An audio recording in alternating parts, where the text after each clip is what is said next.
Hey everybody, Hat Creature here. So this begins, I believe there's 8 episodes, the first of possibly 8 reviews for the Book of Boba Fett. I haven't really seen any out there, just articles, but no one actually, casually talking about it, so that's something that I'm going to bring to the table for the Book of Boba Fett. Now, I've seen The Mandalorian, I've seen all the Star Wars films, I'm a huge Star Wars fan. I love Star Wars. I actually did try to play that Star Wars. What was it? I don't remember what it was, but I tried playing this Star Wars game on my channel. The didn't get very far because I'm a perfectionist, and there were too many things that just annoyed me. But anyway, that's not what we're talking about. So the Book of Boba Fett, how is it? Uh, I hope it gets better. The short answer to this is that I hope it gets better. So here we go.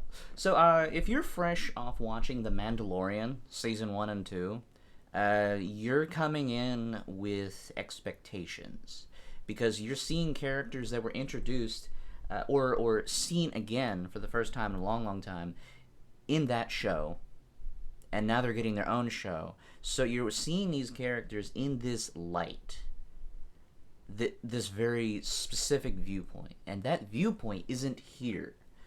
The Mandalorian is filmed like a space western. That's what The Mandalorian is. This is not filmed like a space western.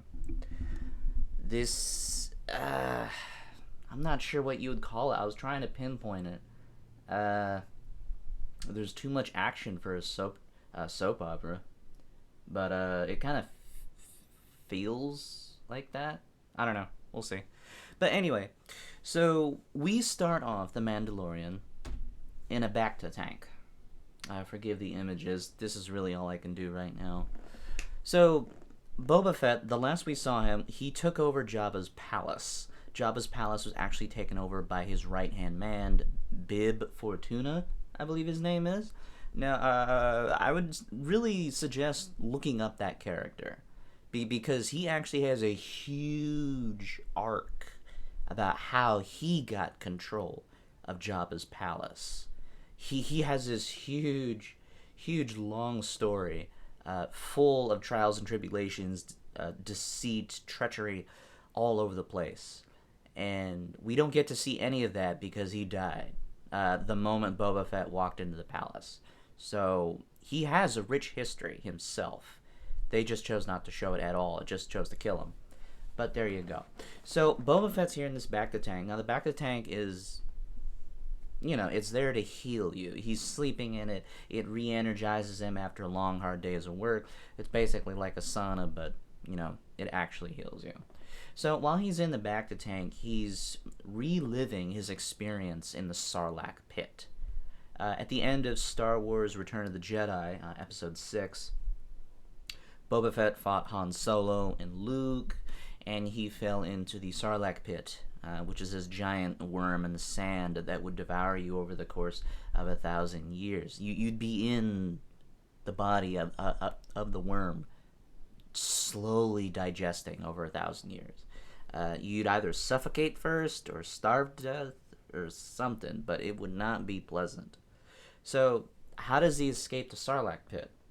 Now, in Legends, all the amazing stories that are not canon, it was a harrowing escape. In this, we don't really get to see much. It's actually just, it's very disappointing. Now, coming off The Mandalorian, I don't know what the budget was, but we got to see some amazing special effects in The Mandalorian. Like the Crate Dragon, for example. In Season 2, we had a whole bunch of Tusken Raiders, we had villagers, and we had Mando fight a giant lizard hiding in a cave. It was a dragon. And, that's huge. It was all CGI. We don't get any of that for Boba Fett. What we have is this very wet, slimy set that he's in for like I don't know, 10, 15 seconds. But how he escapes is that he takes out his flamethrower and he gives the creature heartburn. And I think. See, there's a lot of guessing here because they don't show you. I think he burns a hole in the side of the creature and then just crawls out. I think. He uses his flamethrower, but I assumed he was gonna force it to regurgitate him out. But that's not what happened because the mouth is right there. There's even a tentacle. The teeth are right there. Boba Fett's right there. So he doesn't regurgitate out. He crawls out of the sand. Yeah. So I don't know what happened. I sincerely hope that when Boba tells this story to anyone, that he embellishes everything. Because he'd be a better person for it. Next up, the Jawas. These are not Jawas. The Jawas find Boba Fett, dying in the sand. Everything that is not nailed down belongs to the Jawas. Tatooine belongs to them in their eyes. So they take all of his armor and his weapons and they leave him to rot. And then he's found by the Tusken Raiders, the other sand people. So they take him into slavery. And it just got bad to worse. I mean, he's alive, but a life of servitude now. So they take him back to his camp. And this is all flashbacks, by the way. This episode is only 35 minutes long. Yeah. The Mandalorian, I think all their episodes are like an hour, or close to an hour. The first episode, the season premiere of Boba Fett, is only 35 minutes. It's just not enough time. Because most of the episode is this. Most of the episode is flashbacks. So anyway, he's taken into the camp by the Tusken Raiders, and they're basically letting everyone do whatever they want with him. He's just a slave. He's just a toy. So the kids just beat on him with sticks. What else do kids do? They can't climb trees. In the next scene, we see Boba bread. Bread Boba. Because he's soft. He's really soft. Boba is not intimidating at all. He's not threatening. He's not a force to be reckoned with. He's just some bald dude. And this is the first moment of what everyone in the show basically calls weakness. Now, having a heart is not a weakness. But when you're a crime lord, it kind of is. So, the first sign of weakness we see from Boba Fett is right here. So he is over here, tied up on the left. Once again, sorry for the white images. I'm on a slideshow, really. So here's Boba Fett right here. Here's some dude. I believe he's a pilot who crash landed, and the Tuskens found him as well. Here's some sort of strange dog. It's really cool. I like the dog. I don't know what it is. But anyway, so the dog is watching the slaves, and he has to tear himself out and run away, but the dog is watching him. Well, what does Boba Fett do? Does Boba Fett A, talk the creature down, like, yeah boy, you want a stick? Oh wait, we're on a desert planet, there are no sticks, no trees. Does he B, strangle the creature and break its neck so that he can run away without it chasing him down? Or does he C, passively put the creature to sleep? It's C and B. He uses B to do C. But yeah, he doesn't kill the viciously looking creature that would easily run him down and rip his throat out. No. He grabs hold of the creature when it gets close, and he basically, knocks it out. I don't know why you would ever do this. Now, in the grand scheme of things, if this was a video game and you wanted to get on the good side of the Tusken Raiders, you wouldn't kill the creature. because you would want the Tuskens to be your friends. You're thinking ahead. Now, that's a video game. This is, for all intents and purposes, real life. And he could be killed by this creature. But he passively just knocks it out. And then he runs away. But he gets caught. Not by the dog, though. No. He gets caught by a child. A kid raises the alarm. And all the villagers run out. And then they kind of just beat his ass. And it's like, yeah, get over here, boy. So they drag him back to the camp, and it's just another day in the hot sun. And that's the end of the flashbacks for now. So now we actually get to see Boba Fett as a crime lord. So Boba Fett, throughout the galaxy, is known, as the son of Jango Fett, the notorious bounty hunter from the Clone Wars. Or before the Clone Wars, started. He's ruthless. He's a monster. He gives no shits. He's supposed to be like the extreme, like, bad version of Mando. Worse than Mando. You'd choose Mando over Boba if it came down to the both of them. You'd be at Mando's feet. Please take me. Please don't let Boba Fett take me. That's who Boba Fett is. In Legends. Not here. Boba Fett is just a soft piece of bread. So what you're seeing here is kind of a meeting. So now that he's in control of Jabba's empire, the whole point is like, hey guys, I'm in charge now. You need to give me money. I'm the boss. And like, cool. So we see a few guys from the local town come in and pay tribute. Like, hey, I have a Wookiee fur. I hope that's good enough. And it's like, hey, here's some money. Hey, here's my third daughter. She's the best looking one of the bunch. I swear.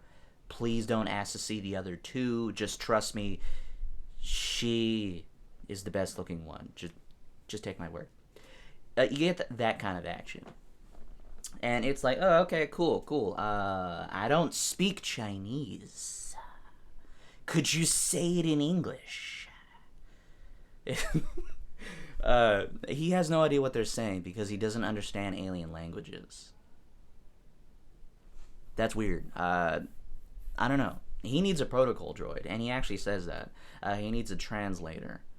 And that's weird to me. To me, that's weird. He's a bounty hunter, and now I haven't really read too much of Boba's comics, but how the hell did he get a job from Boba Fett and his right-hand man, Bib Fortuna, when he can't even understand what they're saying?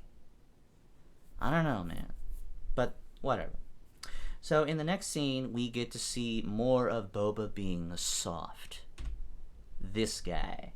So he comes in, and Boba is like, what's your tribute? And this guy, no respect to Boba at all. Just look at his face. His response is, I come on behalf of the mayor, and the mayor says hello. And your tribute? The hello could be seen as tribute. Now, Ming-Na Wen, over here, great actress, she's a badass. She is threatening. She is intimidating. She has this aura of, kick-ass around her. She plays the Master Assassin Krennic. She's a sniper, but, she's a badass, so she'll kick your ass, even without a gun. Her response to this guy is that if you said that to Jabba, you'd be thrown into the pit and eaten by a Rancor. And this guy says nothing, because he's not scared. He's not scared of Krennic. He's not scared of Boba. Boba's not scared of Boba. Boba does nothing. He just takes it. He takes this obvious thing of disrespect. And then Boba's, he's like, okay, whatever. He doesn't demand money. He doesn't demand anything. He doesn't call him out for coming here empty-handed on purpose. He doesn't threaten the mayor for this disrespect to him, since he's in charge of basically crime on Tatooine. Nothing. He just says, okay, and then lets him go. But the man doesn't leave. Instead, the man demands tribute from Boba Fett. And Boba Fett is rightly confused. And so it turns out nobody cares about Boba Fett. Everyone knows who he is. Nobody cares about him. He's trash. He's a nobody. He's a second-rate 2-bit bounty hunter. Everybody just walks on by because he doesn't exist. That's how the mayor treats him. That's how everybody treats him. And Boba Fett takes it. He just takes it. He's like, we're not paying you anything. And then the guy just says like, okay, well, you'll probably be hearing from the mayor. And then he walks off. This man basically said that... yeah, he basically said that the mayor is probably going to counterattack Boba Fett for not paying him.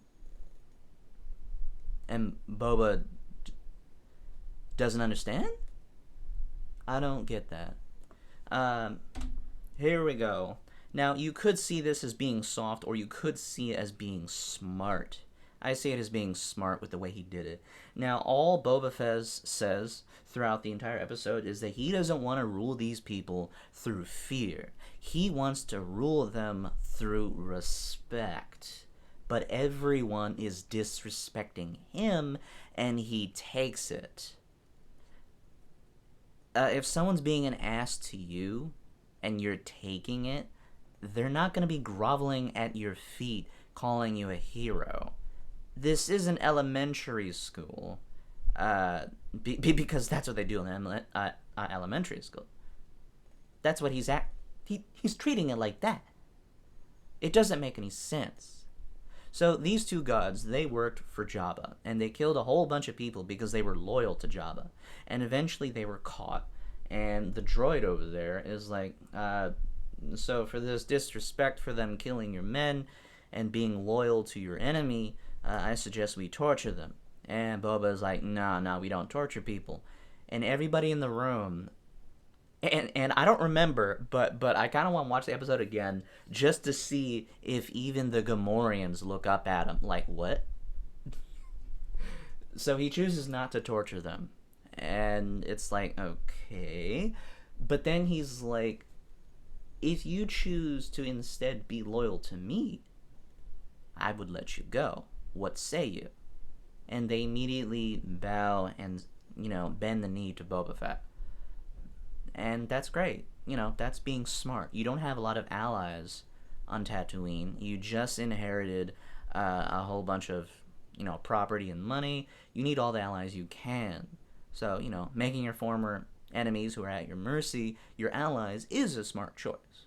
Especially something like a Gamorrean guard. When their master is dead. That's great. Now he has 2 big buff bodyguards along with a master assassin. And I think that's all he has. I don't think Boba has anything else. His palace feels empty. There's no one here. I don't think he has an army waiting for him. I think he just has these 2 guards. And nobody else. And that's just weird. That's just weird. He didn't inherit much. So in the next scene, we see him going into town to collect some tribute from this, I don't know what it is. It's either a casino or a brothel. It's probably just a very high-class lounge area. Whatever. But you're seeing him, and he's walking with his entourage. It looks nice. He looks good. He looks great. The costumes are amazing. But Krennic over here is like, this is a sign of weakness. Everyone is used to Jabba being carried through town. And Boba Fett is like, I don't want to be carried. That's a sign of weakness. And I'm like, well, Jabba had to be paraded across the street because he couldn't cross the street. So he goes to the local casino, and they give him some money. And it's like, hey, here you go. Thank you. And he's like, keep up the good business. but Boba Fett looks like he doesn't understand where he is. Like the whole episode, he just feels like a tourist. He has no idea where he is, what's going on, who anyone is. He feels so out of place. And that's weird because I mean, I don't know how long he's been on Tatooine, but it's as if it's his first day. Yeah. It feels like it's his first day in town. And that's just weird. Like, he should have been here before. But anyway. Let's see. What's next? This. That's later. That's actually the last screen. That's actually the end of the episode right there. So, he gets attacked, right? So, Boba Fett's out in the streets, all alone with Krennic, and he gets attacked by assassins. And he tries to fight them off, but they surround him with a whole bunch of shields. And instead of shooting him, they just stick him with taser sticks. And him and Krennic, they do struggle because it's just 2 against 5 or 6 guys. But eventually they get the upper hand when the Gamorrean guards come out, and there's a big fight. Boba Fett's knocked to the ground. He's injured. He's an older guy, and he can't take much abuse. So he falls down, and he's like, get me to the Bacta tank. And then Krennic over here, she chases down the assassins, basically kills every single one except the last one, so that she can interrogate them and find out who sent them. Because that's what badasses do. That's what a right-hand person does. They get the job done when their leader can't, or doesn't need to. She's the badass here, and that's just Ming-Na Wen being Ming-Na Wen. She is awesome. She's a Disney alumni. She played Mulan back in the day. She was also in Agents of S.H.I.E.L.D., and some other things I forgot, but she is great in everything she's done. I love all of her performances, and she's just great in this. But she backs up Boba because Boba can't really defend himself, and that's weird. So in the final scene, we go back to Boba's flashbacks in the Bacta tank.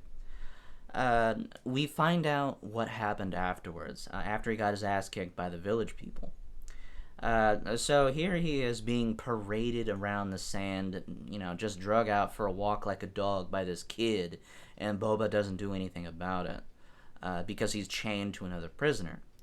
And the dog is still there, because he didn't kill it. So he's basically bound to this kid. But at some point, this massive alien creature right here with 2, 4, 6 arms and legs is disturbed out of hibernation and kills the other prisoner and goes after the kid. Boba Fett defends the kid and murders the creature. And since he saved the kid, he earns the respect of the village people. And they're like, you saved my child. I now, I respect you. You could have ran, you could have let my son die, but no, you stayed. You stayed behind and you rescued my kid. Thank you. Thank you for this selfless act. I respect you now. You are one of us. And I think that feeling that Boba Fett got from saving this kid, maybe that's why he's trying to rule Tatooine with respect and not fear. But it still doesn't make sense because that it's just not, it doesn't work the way he's doing it.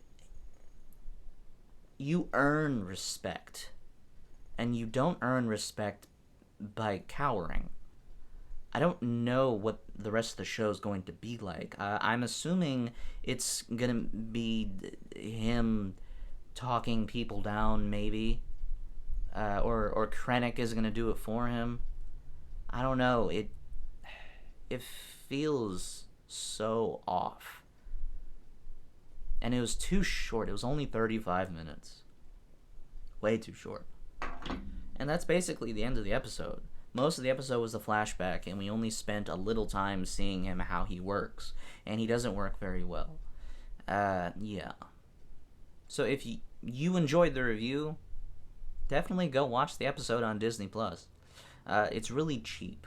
I think it's like, $6 or $8 a month? It's really cheap. And there's a whole bunch of stuff on there. But this is very much a Disney production. Because everybody is very passive and weak. So it's very much a Disney, everybody's happy. That's what this says. The next episode will be in like a week, I suppose, in January. I'm definitely going to watch it, and I'll make a review on that. If you enjoy, please remember to like and subscribe. I'll be doing this for, I believe, all 8 episodes. Tell me what you thought about the episode. Did you like it? Did you watch it? Did you enjoy it? Did you not like it? Were you hoping for more? Let me know your thoughts on the episode. I'm going to keep watching, and I'm hoping it's going to get better. This is not what I was hoping for Boba Fett, the infamous, ruthless bounty hunter that people were scared of. That guy doesn't exist anymore. He's gone. He died when Disney took over. So thank you for watching, and as always, have a great day.